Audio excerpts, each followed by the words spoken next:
અવલોકન. બાળમિત્રો, અવલોકન એટલે ધ્યાનથી અને ખૂબ ચોકસાઈપૂર્વક જોવું. અવલોકનથી એકાગ્રતા આવે છે અને આપણી યાદશક્તિ અને વિચારશક્તિ પણ વધે છે. માટે હંમેશા એક સારા અવલોકનકાર બનવાની કોશિશ કરવી જોઈએ. અહીં જો, દરેક પ્રાણીઓમાં કોઈક અંગ ખૂટે છે. તમારે અવલોકન કરીને તે શોધવાનું છે.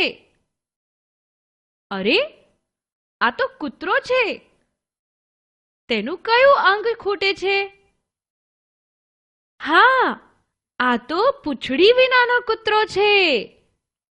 હવે આ રીંછને તો કાન જ નથી.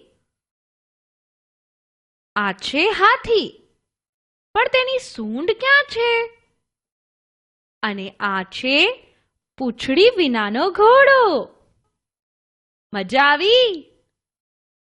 મેં અવલોકન કરીને બધા પ્રાણીઓના ખૂટતા અંગ શોધી કાઢ્યા.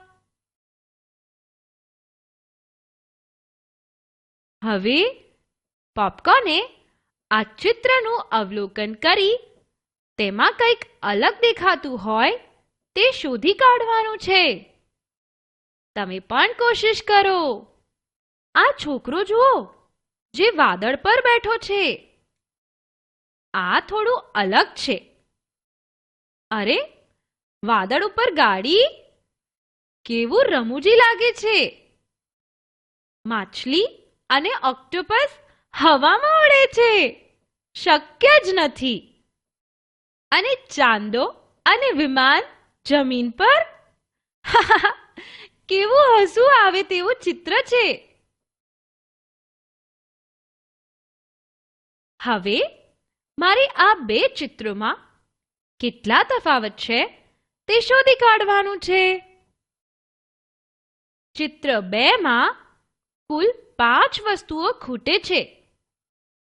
બોર્ડ પરનું લખાણ, દિવાલ પરની ઘડિયાળ, આ વિદ્યાર્થીની પાસેની પેન્સિલ, કબાટમાં પુસ્તકો અને કચરાપેટી.